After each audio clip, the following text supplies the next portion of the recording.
Hamas के नाम पर इजराइल और हमास जंग 12वें महीने में दाखिल हो गई है। इससे लंबे जंग के बाद अभी भी फिलिस्तीनी सरजमी के लिए राहत या इजराइल के बचे बंधकों की रिहाई की कोई उम्मीद फिलहाल नजर नहीं आ रही है।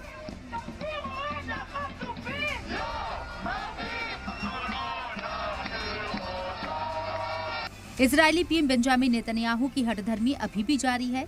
यही वजह है कि इजराइल की सड़कों पर करीब 7.5 लाख लोग जबरदस्त एहतजाज कर रहे हैं, मगर इसका भी नेतन्याहू पर कोई असर नहीं हो रहा है, जबकि नेतन्याहू के खिलाफ ये अब तक का सबसे बड़ा एहतजाज है।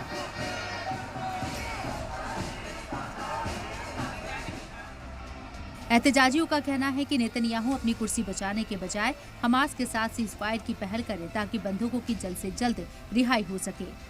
एहतजाज करने वाले इजरायली कह रहे हैं कि 11 महीने से हमास की कैद में बंधकों की जान को खतरा है, लेकिन नेतन्याहू को अपने इक़्तिदार की फिक्र है।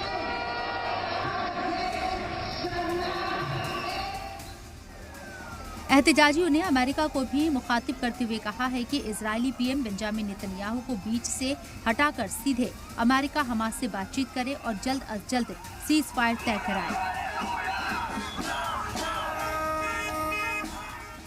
एक तरफ इजरायली जुल्म से गाजा में सब कुछ तबाह हो चुका है। 41,000 से ज्यादा की मौत, 95,000 से ज्यादा जख्मी है, जिनमें मरने और जख्मी होने वालों में ज्यादातर बच्चे और खवातीन शामिल हैं।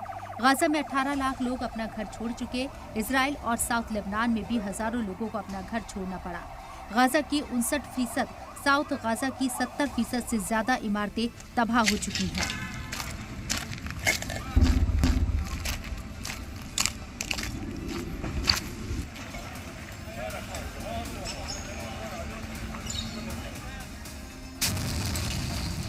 वहीं इजराइल को जंग से जबरदस्त माशी नुकसान उठाना पड़ा है, जो कि इजराइल की अब तक की सबसे बड़ी जंग है। जंग को 1 साल होने वाला है। 7 अक्टूबर 2023 के हमलों के बाद इजराइल की जीडीपी में 4.1% की कमी आई है।